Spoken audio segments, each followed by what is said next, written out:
నమస్తే. Welcome to right angle. Annamalai బీజేపీకి రాజీనామా చేశారు. బీజేపీ జాతీయ అధ్యక్షులు నితిన్ నబీన్‌ని కలిసినటువంటి అన్నామలై తన రాజీనామా పత్రాన్ని సమర్పించారు. అండ్ తదుపరి కార్యాచరణకు సంబంధించి కొంత ప్రచారం అయితే నడుస్తోంది. అదేంటంటే తమిళనాడులో ఒక కొత్త రాజకీయ పార్టీని ఏర్పరిచి తమిళ అస్తిత్వము ప్రాతిపదికగా ఎజెండాగా చేసుకొని ఆయన ఒక కొత్త పార్టీని రూపొందించి ముందుకు వెళ్ళాలని నిర్ణయించుకున్నట్టుగా సమాచారం.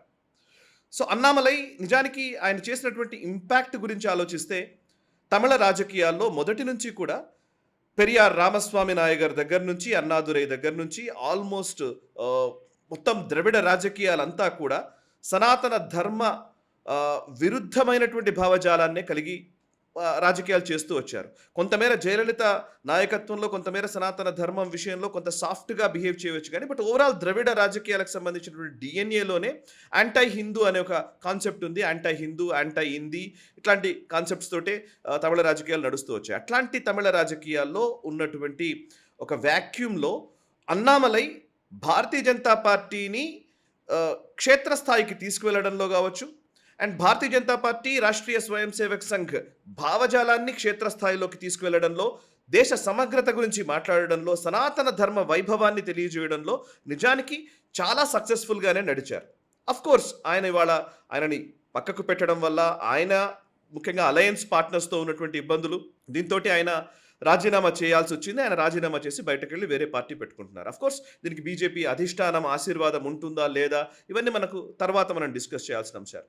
అయితే ఇక్కడ మేజర్ కీలకమైన పాయింట్ ఏంటి అని అంటే అలాంటి సందర్భంలోనే అదే సందర్భంలో ఇక్కడ పవన్ కళ్యాణ్ తెలంగాణకు వచ్చి ఒక ప్రెస్ మీట్ పెట్టి ఆయన ఆవేదనను వ్యక్తం చేసిన పరిస్థితి. సో అవి కూడా మనం మాట్లాడదాం. ఈ రెండు అంశాలు చూస్తూ ఉంటే నాకు అనిపిస్తున్నటువంటి విషయం ఏంటంటే ఉత్తరాదిలో భారతీయ జనతా పార్టీ కూటమి పక్షాలని, మిత్రపక్షాలని హ్యాండిల్ చేసిన విధానానికి, దక్షిణాదిలో మిత్రపక్షాలను హ్యాండిల్ చేసే విధానానికి చాలా వ్యత్యాసం కనబడుతోంది. దానికి కారణాలు అనేకం ఉండవచ్చు. ముఖ్యంగా బీజేపీ నాయకత్వ లోపమా ఇంకోట అదంతా పక్కన పెడితే ఫస్ట్ అట్లీస్ట్ మీరు నార్త్ ఇండియాలో ముఖ్యంగా మహారాష్ట్రలో చూసామనుకోండి. మహారాష్ట్రలో శివసేన అలయన్స్ పార్ట్నర్, వాళ్ళకి కూటమి పక్షంలో ఉన్నటువంటి శివసేన లాంటి పార్టీ ఈరోజు థర్డ్, ఫోర్త్ పొజిషన్కి వెళ్ళిపోతున్నటువంటి పరిస్థితి ఉద్ధవ్ ఠాక్రే నేతృత్వంలో ఉంది.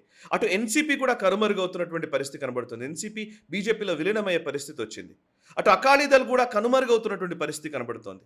ఇట్లా అనేక ప్రాంతాల్లో వాళ్ళ కూటమిలో ఉన్నటువంటి పార్టీలు ఒక్కొక్కటి కుచించుకుపోతూ ఉన్నటువంటి వాతావరణం కనబడుతుంది. బీజేపీ ఎమర్జ్ అవుతూ వెళుతోంది. బట్ దక్షిణాదిలోకి వస్తే కూటమి వల్ల భారతీయ జనతా పార్టీ నాయకులు విపరీతమైన ఇబ్బందులను ఎదుర్కొంటున్నటువంటి పరిస్థితే కనబడుతున్నాయి.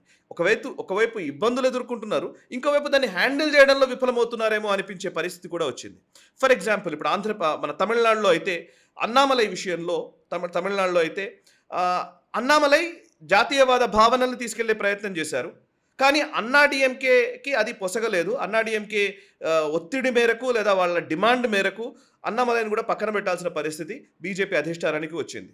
సో అక్కడ నిజానికి అన్నాడీఎంకేకి వ్యతిరేకంగా ఒక పార్టీని నిలబెట్టి ఐడియాలజికల్ ఫైట్ అన్న చేసి ఉంటే కొంత మెరుగైన ఫలితాలు నెక్స్ట్ 5 yearsకో 10 yearsకో వచ్చేవేమో. బట్ దానికి కారణాలు వేరేవో చెప్తూ ఉన్నారు. అన్నామలై ఏదో ఒంటెద్దు పొక్కడలకు వెళ్ళారు, ఇంకోటి చెప్తున్నారు. బట్ దాన్ని సెట్ చేసే అభిప్రాయం అన్న అధిష్టానం చేయలేదు. ఇక తెలంగాణ, ఆంధ్రప్రదేశ్కి వద్దాం. తెలంగాణలో కూడా ఒక 70 సంవత్సరాల తర్వాత తెలంగాణలో నంబర్ 2 పొజిషన్కి రావడానికి బీజేపీకి అవకాశం వచ్చింది 2023 ఎలక్షన్స్కి ముందు. నిజానికి నంబర్ 2లోకి రావడం అంటేనే నంబర్ 1లోకి నెక్స్ట్ టర్మ్ కన్నా వచ్చేస్తామో అని అనుకోవాలి. కానీ ఇప్పుడు మళ్ళీ నంబర్ 3కి పడిపోయిన పరిస్థితి. సో అటు కాంగ్రెస్ కానివ్వండి, ఇటు బీఆర్ఎస్ కానివ్వండి, వీళ్ళిద్దరూ కలిసి కొత్త వ్యూహాలు రచిస్తూ ఉన్నారు. అందులో భాగంగానే ఇప్పుడు ప్రొఫెసర్ నాగేశ్వర్ గారు చేసిన వ్యాఖ్యలు, ఆ తర్వాత పవన్ కళ్యాణ్ మాట్లాడిన విధానము, ఆ తర్వాత తెలంగాణ వాదము, ఆంధ్ర నినాదము, ఈ రెండింటికి మధ్య ఒక సందిగ్ధ పరిస్థితి, సంఘర్షణ అనే కోణంలోకి ఇప్పుడు మొత్తం నెరేటివ్ అంతా బిల్డ్ అవుతుంది. ఈ బిల్డ్ అవుతున్న క్రమంలో భారతీయ జనతా పార్టీ మౌనం వహిస్తోంది. అసలు భారతీయ జనతా పార్టీ మౌనానికి కారణం ఏంటి? కీలకంగా ఏంటి అని అంటే కనుక ఇప్పుడు కనుక టీడీపీనో జనసేననో బీజేపీ నాయకులు కనుక వాళ్ళు సపోర్ట్ చేసి వాళ్ళ మద్దతు తీసుకుని లేదా వాళ్ళని సపోర్ట్ చేయడానికి, వాళ్లకు రెస్క్యూ చేయడానికి వీళ్ళు కనుక వచ్చినట్లయితే అది బీజేపీని పూర్తిగా తెలంగాణలో ఐసోలేట్ చేస్తారనే భయం కావచ్చు. భయం ఇన్ ద సెన్స్ ఎట్లా అంటే ఇదివరకు జరిగింది ఇదే. ఇదివరకు తెలంగాణ ఉద్యమ సమయంలో బీజేపీ పూర్తిగా సపోర్ట్ చేసింది తెలంగాణకి. అండ్ ఒక ఓటు 2 రాష్ట్రాలని ప్రకటించినటువంటి పార్టీ బీజేపీ.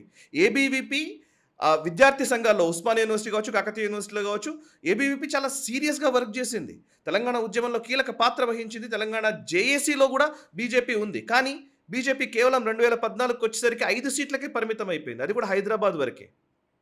ఎందుకు అనంటే అప్పుడు బీజేపీ తెలంగాణకు సపోర్ట్ చేసినప్పటికీ తెలుగుదేశంతో కలిసి వెళ్ళడం వల్ల బీజేపీ నష్టపోయింది అని అందరూ భావిస్తారు. ఈవెన్ బీజేపీ నాయకులు ఇంకా ఎక్కువ సమర్థవంతంగా దీన్ని ఇదే నేరేటివ్‌ని నమ్ముతారు. వాళ్ళు దాన్నే తీసుకెళ్తారు. బట్ ఆఫ్టర్ 12 ఇయర్స్ 12 సంవత్సరాలు జరిగిన తర్వాత కూడా ఈరోజు కూడా అదే భయం బీజేపీ నాయకుల్ని వెంటాడుతుంది అనిపిస్తోంది. అందుకే ఇవాళ పవన్ కళ్యాణ్ విషయంలోనో, తెలుగుదేశం పార్టీ విషయంలోనో బీజేపీ నాయకులు మాట్లాడడానికి ఇష్టపడడం లేదు.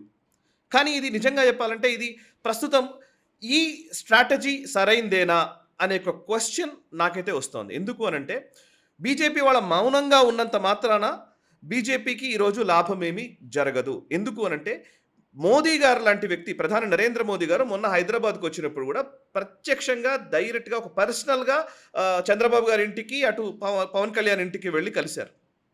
అండ్ ఇప్పుడు ఎన్డీఏ కూటమిలో టీడీపీ చాలా కీలకమైనటువంటి పాత్ర వహిస్తోంది. అండ్ పవన్ కళ్యాణ్ సనాతన ధర్మాన్ని, హిందుత్వ అజెండాను తీసుకెళ్లే ఒక ప్రయత్నం చేస్తూ ఉన్నాడు.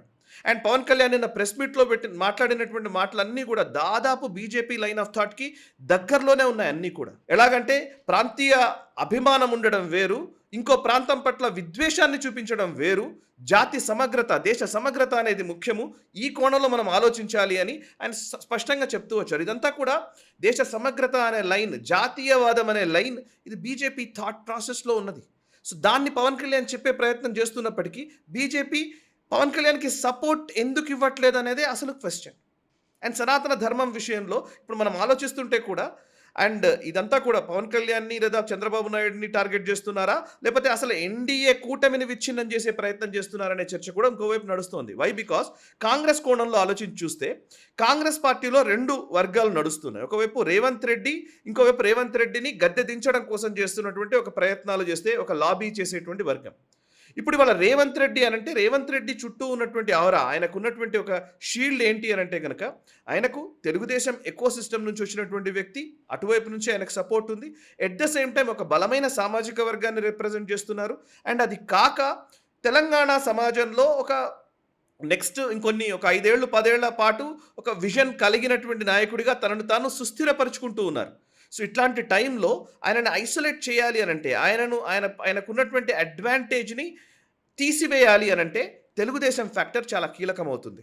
ఎందుకు అనంటే ఆయన తెలుగుదేశం మూలాల నుంచి వచ్చినటువంటి వ్యక్తి కాబట్టి, తెలుగుదేశం లేదా ఆంధ్రాకి సంబంధించినటువంటి వ్యక్తులు ఆయనను సపోర్ట్ చేస్తారు కాబట్టి, ఈవెన్ రేవంత్ రెడ్డి గారికి ఆంధ్రప్రదేశ్‌లో కూడా చాలా సంవత్సరాలుగా ఆయనకు మంచి ఫ్యాన్స్ అసోసియేషన్స్ కూడా ఉండేవి. ఆల్మోస్ట్ అభిమానులు చాలామంది ఉండేవాళ్ళు. సో రేవంత్ రెడ్డి గారిని ఇవాళ కొంత ఐసోలేట్ చేయాలి అనంటే ఈ తెలంగాణ వర్సెస్ ఆంధ్ర అన్న ఒక భావనని క్రియేట్ చేస్తే అప్పుడు రేవంత్ రెడ్డి గారు కొంత ఇబ్బంది పడే పరిస్థితి వస్తుంది. దీన్ని బేస్ చేసుకొని అక్కడ ఢిల్లీ అధిష్టానం దృష్టికి దీన్ని తీసుకువెళ్ళి సో ఈయన ఖచ్చితంగా నిర్ణయం తీసుకోవాల్సి వస్తుంది. నిర్ణయం అంటే ఎలాంటి నిర్ణయం? తెలంగాణకు అనుకూలమైన వ్యాఖ్యలు చేయడమో, ఆంధ్రాకు వ్యతిరేకమైన వ్యాఖ్యలు చేయడమో, తెలుగుదేశంతో సరిగ్గా సఖ్యత ప్రదర్శించకుండా ఉండడమో, వాళ్ళతో స్టేజ్ షేర్ చేసుకోవాలంటే ఇబ్బంది పడడమో, ఇట్లాంటి స్థితులన్నీ కూడా వస్తాయి. ఆయన అప్పుడు ఐసోలేట్ అయిపోతారు. ఆ ఐసోలేట్ చేసే క్రమంలోనే ఇప్పుడు తెలంగాణ వర్సెస్ ఆంధ్ర అన్నదాన్ని క్రియేట్ చేస్తున్నారన్న ప్రచారం కూడా నడుస్తోంది ఇంటర్నల్ సర్కిల్స్‌లో. ఇంకొక అంశం ఏంటి అనంటే even national party, Congress national పార్టీకి సంబంధించినటువంటి అభిప్రాయాల్లోకి వెళితే కూడా వాళ్ళ దృష్టికోణంలో ఎన్డీఏలో కీలక భాగస్వామి అయినటువంటి తెలుగుదేశం పార్టీని వాళ్ళు మద్దతు ఉపసంహరించుకునే విధంగా ఎంత ప్రెషరైజ్ చేయాలో అంత ప్రెషరైజ్ చేయడానికి హైదరాబాద్ చాలా కీలకం. సో ఇక్కడ ఉన్నటువంటి ఆ ఇంట్రెస్ట్లని కాపాడే ప్రయత్నం చేయకుండా దానికి విఘాతం కల్పించే ప్రయత్నం జరిగితే ఎన్డీఏ నుంచి టీడీపీని బయటకు తీసుకురావడానికి కావాల్సినటువంటి ఒక పుష్, ఒక ఒత్తిడి క్రియేట్ చేయడం కోసం ఈ తతంగం అంతా నడుస్తోందనే అభిప్రాయం కూడా ఇంకోవైపు వినపడుతోంది. సో దీంతో పాటు అటు బీఆర్ఎస్ విషయానికి వస్తే ప్రస్తుతం ఈ తెలంగాణ వర్సెస్ ఆంధ్ర అనేది మళ్ళీ 12 ఏళ్ల తర్వాత ఎందుకు ఇంతగా సీరియస్గా వినిపిస్తోంది అని అంటే కనుక బీఆర్ఎస్ పార్టీలో ఇప్పుడు ఇంతకుముందు వాళ్ళు టీఆర్ఎస్ కాస్త బీఆర్ఎస్గా మారింది. బీఆర్ఎస్గా మార్చి ప్రాంతాలుగా విడిపోయాం కానీ అంతా ఒకటే అనే భావనలోకి వెళ్ళిపోయారు. బీఆర్ఎస్ పార్టీ రాష్ట్ర కార్యాలయం ఒకటి ఆంధ్రప్రదేశ్లో కూడా ఏర్పాటు చేసుకున్నటువంటి పరిస్థితి. సో ఇట్లాంటి నేపథ్యంలో తెలంగాణ వాదానికి దూరంగా బీఆర్ఎస్ వెళ్ళిపోవడం వల్లనే 2023లో ఫలితాలు నెగెటివ్‌గా వచ్చాయనే అభిప్రాయం బీఆర్ఎస్‌లో చాలా స్పష్టంగా వినిపిస్తోంది. సో, దాన్ని చెరిపేసుకోవాలి అనంటే మళ్ళీ తెలంగాణ ఉద్యమము, తెలంగాణ అస్తిత్వము, తెలంగాణ ఎమోషన్ అనేది బీఆర్ఎస్‌కి ఉపయోగపడుతుంది. అండ్ ఇట్లాంటి ఎమోషనల్ యాస్పెక్టే మొన్నటికి మొన్న ఒక మార్వాడి గో బ్యాక్ అనే దాంట్లో గూడా వచ్చింది. సో, అది పెద్దగా పని చేయలేదు. బట్ ఇప్పుడు దీన్ని ఇంకొంచెం ఫ్లేర్ అప్ చేసే ఒక ప్రయత్నం నడుస్తోంది. ఇక దీంతో పాటు బీఆర్ఎస్ పార్టీ ముఖ్యంగా కేసీఆర్ గారి కూతురైనటువంటి కవిత ఇంకో టీఆర్ఎస్ అనే ఒక పేరిట ఒక పార్టీని స్థాపించడము, ఆమె పూర్తిగా తెలంగాణ వాదాన్ని వినిపించే ప్రయత్నం చేస్తూ ఉండడము. సో, వీటన్నిటిని చెక్ పెట్టాలి అనంటే గనక మళ్ళీ తెలంగాణ వాదము, తెలంగాణ అస్తిత్వము వీటికి సంబంధించిన అవసరము ఈవెన్ బీఆర్ఎస్‌కి కూడా వచ్చింది. ఇక చివరిగా కొంతమంది ఈ తెలంగాణ, ఆంధ్ర అనే ఒక అంశాన్ని తీసుకొస్తే ఇప్పుడు వాళ్ళ దందాలు చేసుకోవడానికి కూడా ఈ వాతావరణం ఉపయోగపడుతోంది. ఎందుకనంటే ఎక్కడైతే మెయిన్ ఎస్టాబ్లిష్డ్ ఆర్గనైజేషన్సో, వ్యక్తులో, వ్యవస్థలో ఉంటే వాటిని బెదిరించి తెలంగాణ పేరిట డబ్బు దండుకునే ఒక ప్రయత్నం కూడా ఇక్కడ జరగబోతోంది. సో, ఈ మొత్తం వ్యవహారంలో ప్రొఫెసర్ నాగేశ్వర్ గారు చేసిన వ్యాఖ్యలు చిన్నవి. నిజానికి ఆయన చేసిన వ్యాఖ్య ఒకటి అండ్ పవన్ కళ్యాణ్ రియాక్ట్ అయిన విధానము ఇవన్నీ ఒకవైపు కనిపించాయి కానీ వీటి వెనకాల ఇంకా పెద్ద స్టోరీయే ఉంటుంది అనేది ఇంటర్నల్‌గా కొంతమంది చేస్తున్నటువంటి వ్యాఖ్యానం. సో, ఈ మొత్తం వ్యవహారంలో బీజేపీ మౌనంగా ఉండడం వల్ల లాభమా, నష్టమా అనంటే గనక బీజేపీ మౌనం వల్ల లాభం లేకపోగా నష్టమే ఎక్కువ ఉంటుందనేది నా అభిప్రాయం. వై? బికాస్ అట్‌లీస్ట్ ఇప్పుడు దీంట్లో అసలు మాట్లాడకుండా కేవలం వేరే ఇష్యూస్‌ని మాట్లాడదాం అనుకున్నా కూడా భారతీయ జనతా పార్టీ వాళ్ళు అవునన్నా, కాదన్నా తెలుగుదేశం పార్టీ, జనసేన పార్టీ 2 కూడా కూటమిలో ఉన్నవే. And at the same time హైదరాబాద్‌కి సంబంధించినటువంటి వ్యక్తులు కావచ్చు, లేకపోతే ఓవరాల్‌గా తెలంగాణకు సంబంధించిన మళ్ళీ పాత తెలంగాణ ఉద్యమానికి సంబంధించినటువంటి ఎమోషన్స్‌ని మళ్ళీ రాజేస్తూ పోతూ ఉంటే బీజేపీ ఇంకాస్త ఐసోలేట్ అయ్యే అవకాశమే కనబడుతోంది. దానికంటే ముందు అసలు ఫస్ట్ ఈ వాదనల విషయంలోనే ఒక దేశ సమగ్రత అనే కాన్సెప్ట్‌లోకి పవన్ కళ్యాణ్ గారు మాట్లాడిన విధానం ఏదైతే ఉందో దీన్ని సపోర్ట్ చేయాల్సిన అవసరం అయితే కనబడుతోంది. సో, నా అభిప్రాయం అయితే ఇది. నా అభిప్రాయంతో మీరు ఏకీభవిస్తే ఈ వీడియోని లైక్ చేయండి, 10 మందికి షేర్ చేయండి. కమెంట్స్ ద్వారా మీ అభిప్రాయాలు మాతో పంచుకోండి. మనసా వాచా కర్మణ, దేశహితం కోసం నేషనలిస్ట్ హబ్. ఈ వీడియో మీకు నచ్చినట్టయితే లైక్ చేయండి, 10 మందికి షేర్ చేయండి. అలాగే కామెంట్ల రూపంలో మీ అభిప్రాయాలను మాతో పంచుకోండి. Nationalist hub group of channels ను సబ్స్క్రైబ్ చేసుకుని తెలుగునాట జాతీయవాద జర్నలిజాన్ని ప్రోత్సహించండి. ఈ వీడియో కింద ఉన్న బెల్ ఐకాన్ పై క్లిక్ చేయడం మర్చిపోవద్దు.